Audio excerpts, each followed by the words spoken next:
हाय दोस्तों एंड प्यारे बच्चों, good morning to all of you. I am Ravishankar and welcome to my YouTube channel art of maths. आज हम लोग क्लास 8 के फैक्टराइजेशन टॉपिक को स्टडी करेंगे, है ना। आज हम लोग क्लास 8 के फैक्टराइजेशन टॉपिक को स्टडी करेंगे। और ये फैक्टराइजेशन अगर देखा जाए तो मैथ्स पढ़ने वाले हर स्टूडेंट्स के लिए बहुत ही बेसिक की चीज़ है।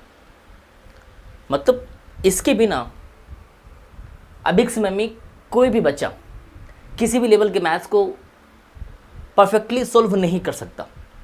विदाउट फैक्टराइजेशन के स्टडी के मैथ्स अधूरा है। कोई भी बच्चा बिना फैक्टराइजेशन को पढ़े कभी भी मैथ्स को परफेक्टली डील नहीं कर सकता, ये मेरा दावा है ना। तो ये टॉपिक क्लास 8 का है, बुक RS अग्रवाल है, एक्सरसाइज 7A है। लेकिन ये टॉपिक मैथ्स को पढ़ने वाले हर विद्यार्थी के लिए उतना ही अहम है जितना कि बच्चों के लिए है ना। तो देखिए ज़रा, एक सवाल है जिसमें कहा जा रहा है कि factorise 12x + 15 14m - 21 9n - 12n²। इस मैथ्स में क्या है, यहाँ पे 3 मैथ्स दिया हुआ है, तीनों में फैक्टराइज करना है। तीनों में क्या है, फैक्टराइज करना है। और इसमें क्या कर रहा है कि 12x + 15 14m - 21 9n - 12n²। तो यहाँ 3 मैथ्स आपको दिया हुआ है और तीनों मैथ्स को फैक्टराइज करना है ना। तो देखिए ज़रा फैक्टराइज कैसे किया जाता है। इसमें आपको ध्यान रखना होता है कि जो जो टर्म्स आपको दिए गए उन टर्म्स के बीच में क्या कुछ कॉमन है, उन टर्म्स के बीच में क्या कुछ कॉमन है ना। उन टर्म्स के बीच में क्या कुछ कॉमन है। तो देखेंगे कि इन दोनों के बीच में, और कॉमन भी देखना है, लेकिन ये देखना है कि सबसे बड़ा कॉमन होना चाहिए, मतलब वो हाईएस्ट कॉमन फैक्टर होना चाहिए। मतलब दोनों में कॉमन तो हो, लेकिन दोनों में सबसे बड़ा कॉमन होना चाहिए, है ना। तो देखेंगे हम यहाँ पे कि दोनों में सबसे बड़ा कॉमन क्या है, दोनों का हाईएस्ट कॉमन फैक्टर क्या है। तो वो है 3। वो क्या है, 3। इन दोनों के बीच का जो हाईएस्ट कॉमन फैक्टर वो क्या है, वो 3 है ना। इसे लिख लिया जाए। और आप जो भी कॉमन फैक्टर लेते हैं, जो भी उसका हाईएस्ट कॉमन फैक्टर होता है, उस हाईएस्ट कॉमन फैक्टर से दोनों टर्म्स को या तीनों टर्म्स को, जितने भी टर्म्स दिए गए होते हैं, उनके हाईएस्ट कॉमन फैक्टर से उन हर एक टर्म्स को डिवाइड लगाया जाता है। तो आप इसी 3 से क्या करेंगे, इसे डिवाइड लगाएंगे, फिर इसी 3 से इस 15 को डिवाइड लगाएंगे। मतलब ध्यान रखना है कि आपको यहाँ पे सबसे पहली बात ये ध्यान देनी है कि इन दोनों का जो हाईएस्ट कॉमन फैक्टर है उसे पिकअप करना है, और उसके बाद उसी हाईएस्ट कॉमन फैक्टर से दोनों टर्म्स को डिवाइड लगाना है ना। तो देखिए जरा यहाँ पे आप 3 4 12 x रह जाएगा, प्लस 50 / 3 = 5, है ना। तो आपने देखा कि जो सवाल है फैक्टराइज हो चुका है, हमने इसको फैक्टराइज कर लिया है। सो योर आंसर इज 3 × 4x + 5, है ना। सिमिलरली देखिए एक सवाल है आप पे दिया हुआ है जिसमें कहा जा रहा है कि 14m - 21 14m - 21, और इस को हमें फैक्टराइज करना है। तो हमें इस बात का ध्यान रखना होगा कि हमें देखना होगा कि इन दोनों टर्म्स में क्या हाईएस्ट कॉमन फैक्टर है, माने इन दोनों टर्म्स का हाईएस्ट कॉमन फैक्टर क्या है ना। तो हम जहाँ तक देख पा रहे हैं, अगर आपको नहीं समझ में आता है कि हाईएस्ट कॉमन फैक्टर कैसे निकालेंगे, तो आप इजीली क्या करें, इन दोनों का 14 और 21 का HCF निकाल लें, म से निकाल लें, है ना, महत्तम समापवर्तक निकाल लें, है ना।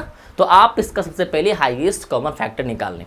तो जब आप 14 और 21 का हाईएस्ट कॉमन फैक्टर निकालेंगे तो आपका जो हाईएस्ट कॉमन फैक्टर है वो कितना फाइंड आउट होगा, 7। कितना फाइंड आउट होगा, 7। और फिर उसी 7 से आप उन सारे टर्म्स को क्या करें, डिवाइड लगाएं। क्या करें, डिवाइड लगाएं 21/7, है ना। तो देखिए ज़रा, 14 divide 7 is equal to 2, m ऐसे रह जाएगा। 21 डिवाइड 7 इज इक्वल टू 3, है ना। तो बच्चों आप थोड़ा ध्यान दें, सीखें, ये आपकी बेसिक्स नीड है, ये आपके मैथ्स का बहुत ही बड़ा रिक्वायरमेंट है और इसे आप सीखें, ये आपके लिए बहुत ज़रूरी है।